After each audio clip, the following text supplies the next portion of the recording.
Hello दोस्तों, मैं अमन जोशी स्वागत करता हूं अपने YouTube चैनल में। और आज हम पढ़ेंगे इतिहास। जो प्राचीन इतिहास था उसमें मगध साम्राज्य का विकास कैसे हुआ, तो वो चीज आज हमने पढ़नी है। चलिए देखते हैं।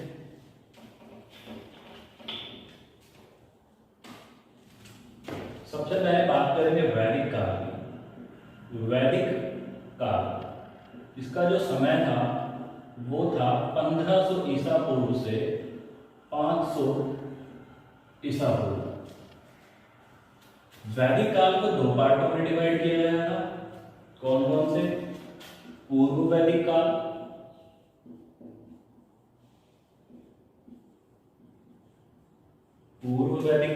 और उत्तर वैदिक काल।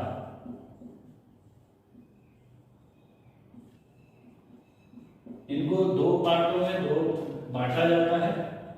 एक का जो टाइम पीरियड है पूर्व वैदिक काल का, वो है 1500 से 1000 ईसा पूर्व बीसी। दूसरे का है उत्तर वैदिक काल का 1000 से 500 बीसी, 500 ईसा पूर्व। अब इस उत्तर वैदिक काल को लोह युग कहा जाता है। क्यों? क्योंकि इस काल में लोहे की खोज हो गई थी। अब जब लोहे की खोज हो गई तो प्रतिस्पर्धा बढ़ने लगी, अपने हथियार बढ़ाने लगे और लोग अपने आप को शक्तिशाली दिखाने की कोशिश करने लगे, अपना राजस्व जो है क्षेत्र बढ़ाने की कोशिश करने लगे। तो जो पूर्व वैदिक काल था, इसमें राज्य को, जो अपना राज्य था उसको जन कहा जाता था। जो राज्य था उसको जन कहा जाता था। जन का मुखिया था गो।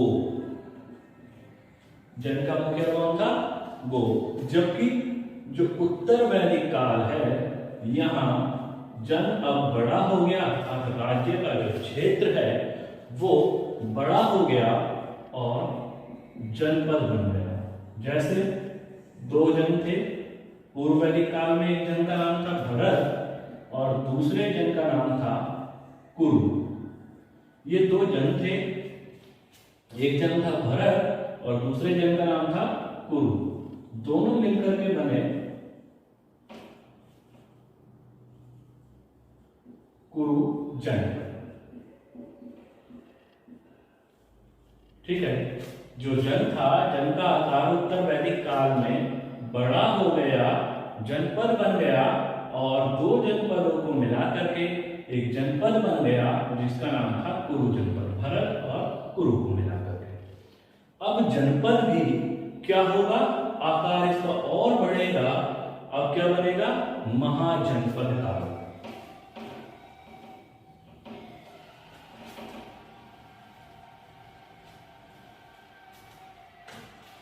तो इस उत्तर वैदिक काल के बाद क्या हुआ?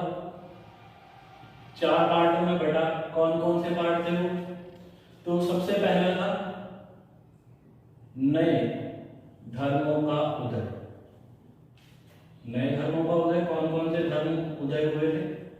लगभग 62 नए धर्मों का उदय हुआ था, जिनमें मोस्ट मुख्य जो है, जैसे बौद्ध धर्म और जैन धर्म। बौद्ध धर्म और जैन धर्मों जैसे का नए धर्मों का उदय हुआ। उसके बाद महाजनपदों का उदय हुआ।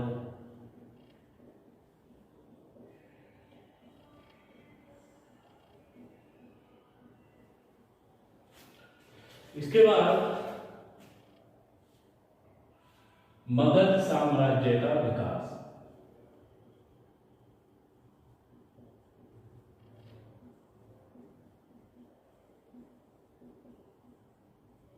तीन स्टेप हो गए और चौथा स्टेप बनेगा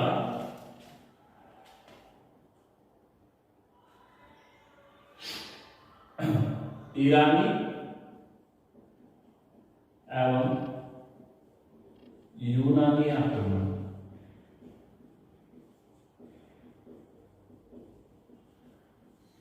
ईरानी एवं यूनानी आक्रमण। हमें जो आज टॉपिक पढ़ना है वो पढ़ना है मगध साम्राज्य का विकास। तो पिछला जो अभी तक बताया था ये था मगध साम्राज्य कैसे जो है आया था, और मगध साम्राज्य के बारे में जो पढ़ेंगे वो अब पढ़ेंगे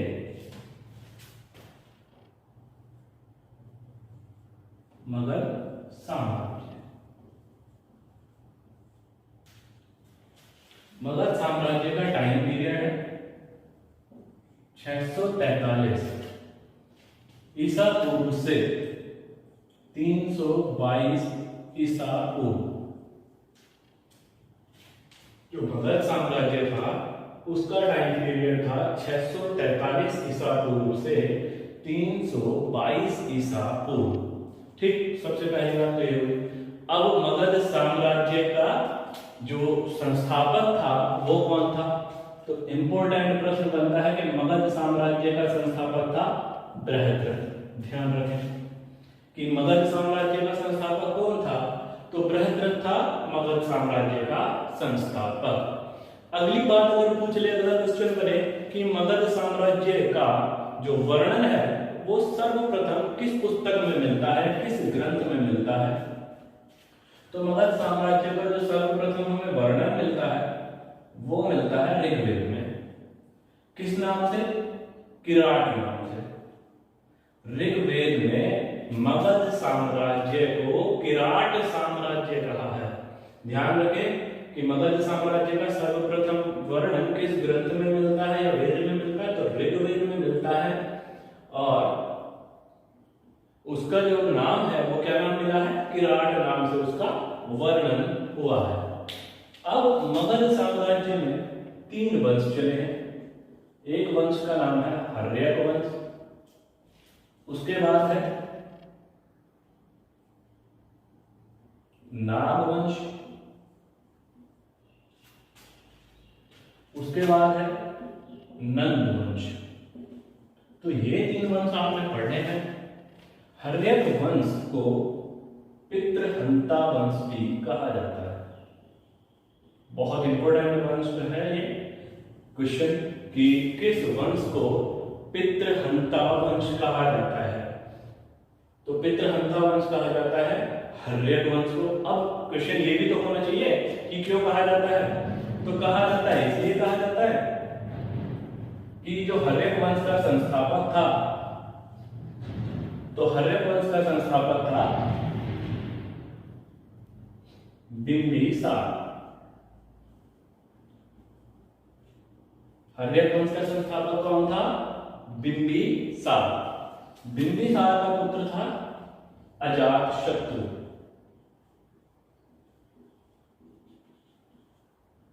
बिंबिसार का पुत्र कौन था? अजातशत्रु। अजातशत्रु ने अपने पिता बिंबिसार की हत्या करके गद्दी पर बैठा था।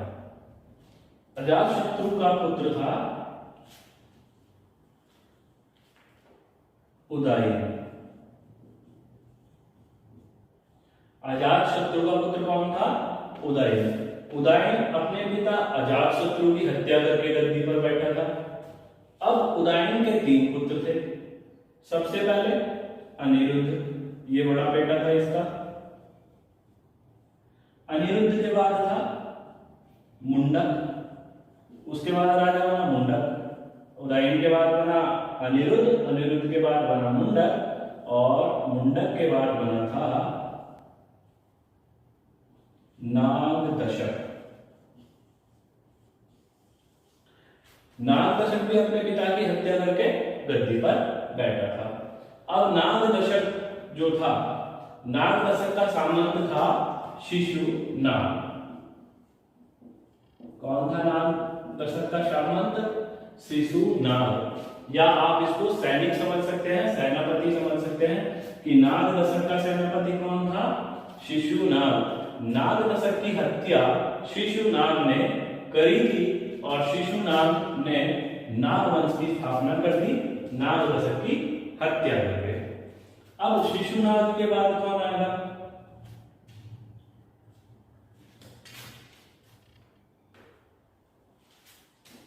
शिशुनाग के बाद आएगा कालाशोक।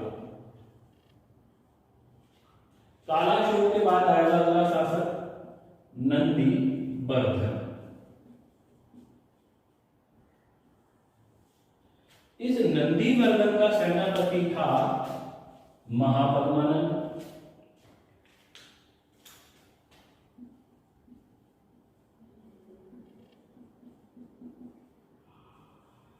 महापद्मानंद नंदीवर्धन का सेनापति था और इस सेनापति ने महापद्मानंद ने नंदीवर्धन की हत्या करके नंद वंश की स्थापना की थी। और महापद्मानंद के बाद था घनानंद।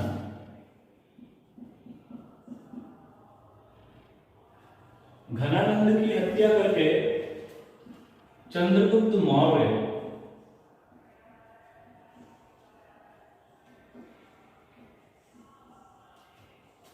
घनानंद की हत्या करके चंद्रगुप्त मौर्य साम्राज्य की स्थापना करता है।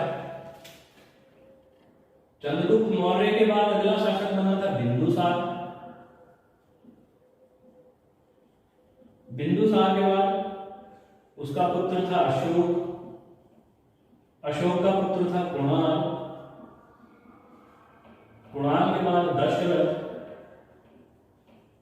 और दशरथ के बाद बृहद्रथ था अगला शासक बृहद्रथ। और चंद्रगुप्त मौर्य का संस्थापक कौन हो गया? बिंदुसार।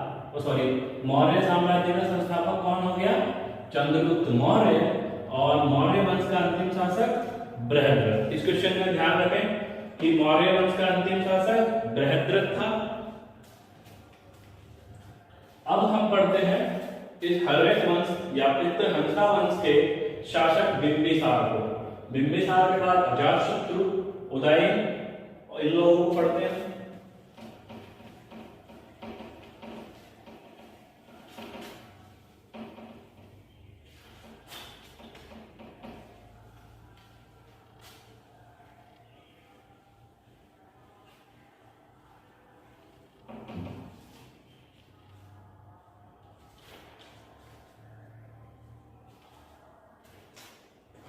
अब जो हमारा शासक है हर्यक वंश का, तो वो है बिंबिसार।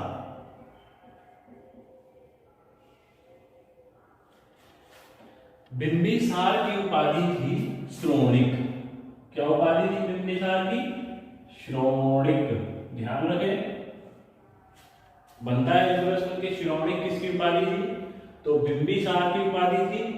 इसका पुत्र था, एक अगला क्वेश्चन भी यही बता दे रहा हूं, बिंबिसार का जो पुत्र था अजातशत्रु, इसकी उपाधि थी कुणिक। नोट करते चले ये छोटे छोटे पॉइंट कि जो बिंबिसार था उसकी उपाधि थी श्रोणिक और अजातशत्रु की उपाधि थी कुणिक। बिंबिसार की उपाधि थी श्रोणिक और इसका धर्म था बौद्ध धर्म। इसने बौद्ध धर्म को अपनाया था। बौद्ध धर्म की स्थापना किसने की थी? महात्मा बुद्ध ने।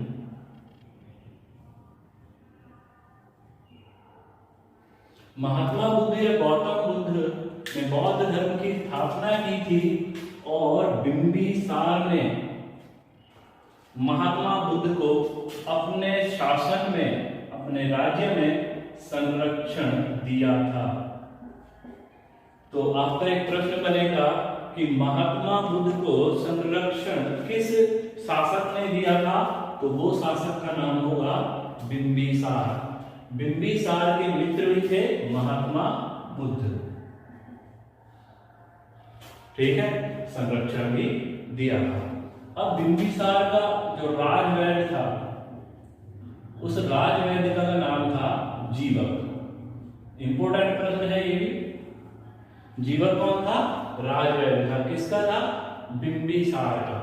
ठीक, अगली बात करते हैं। बिंबिसार ने राजगृह नगर की स्थापना की थी। बिंबिसार ने राजगृह नामक नगर बसाया। ठीक है। तो राजगृह की स्थापना किसने करी थी? बिंबिसार ने की थी। लेकिन इस राजगृह का जो वास्तुकार था, आर्किटेक्चर था, राजगृह का वास्तुकार था, वो था महागोविंद। बहुत ही इंपॉर्टेंट प्रश्न बनेगा कि राजगृह का वास्तुकार कौन था? तो महागोविंद था। अपने परीक्षा में आ चुका है ये प्रश्न। बिंबिसार ने कौन सा नगर बसाया था? तो राजगृह बसाया था। और इस तरीके से भी बना था कि जो हर्यक वंश है या मगध साम्राज्य की जो राजधानी थी, तो वो कौन सी बनी थी? इस तरीके का क्वेश्चन अपने पेपर में आया था। अब बिंबिसार क्या करेगा? बिंबिसार अपने राज्य का विस्तार करना शुरू करेगा। बिंबिसार क्या करेगा? अपने राज्य का विस्तार।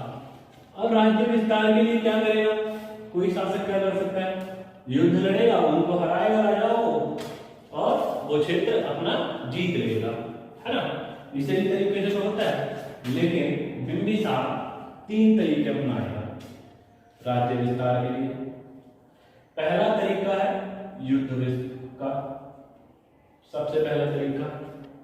दूसरा तरीका इसने अपनाया मैत्री का, मित्रता बना लो तो वो भी जो है लड़ाई नहीं करेगा। तीसरा था विवाह का, कि शादी कर लो और दहेज में वाला क्षेत्र जीत लो या ले लो, उपहार स्वरूप। तो बिंबिसार ने युद्ध के तौर पे जो ब्रह्मदत्त था, ब्रह्मदत्त को हराकर अंग राज्य को, अंग जो जनपद था जिसकी राजधानी चंपा थी, ब्रह्मदत्त को हराकर अंग जनपद को मगध साम्राज्य में मिलाया।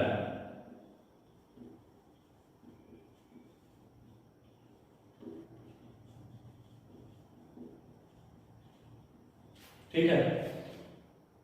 प्रश्न बनेगा कि मगध साम्राज्य में अंग का विलय किसने किया था? तो बिंबिसार ने किया था। अब बात करेंगे मैत्री की। तो वैशाली जो क्षेत्र था या वैशाली जो जनपद था, उसका जो राजा था प्रदोत,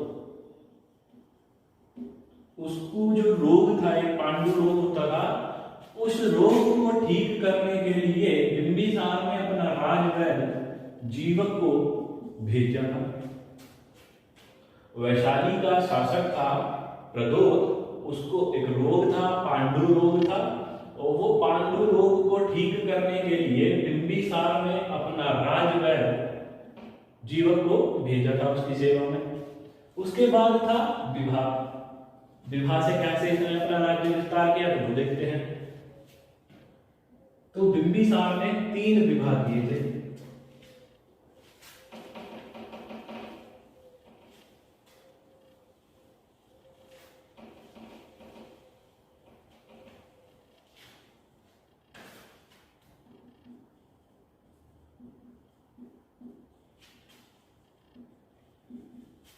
बिंबिसार ने 3 विवाह किए थे। सबसे पहला जो विवाह था वो विवाह किया था कौशल। जो कौशल जनपद था उसका शासक था प्रसेनजीत। बहुत इंपॉर्टेंट है यहां से, जो कौशल का शासक था, कौशल जनपद का, उसका शासक था प्रसेनजीत, और प्रसेनजीत की बहन थी महाकोशला। प्रसेनजीत की बहन का क्या नाम था? महाकोशला। और महाकोशला से विवाह किया था बिंबिसार ने।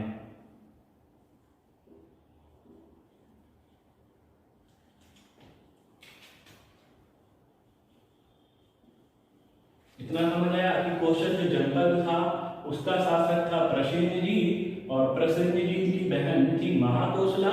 महाकोशला से शादी की थी इस बिंबिसार ने। एक विवाह किया। दूसरा विवाह करेगा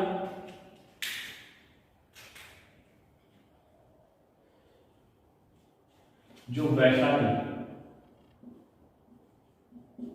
वैशाली जनपद था, उसका में जो शासन था वो था लिच्छवी वंश का। जो वैशाली था जनपद, उसमें किसका शासन था? लिच्छवी वंश का। और लिच्छवी वंश का जो शासक था उसका नाम था चेटक। चेटक की बहन थी चेलना। चेटक की बहन थी चेलना और चेलना से बिंबिसार ने शादी की थी।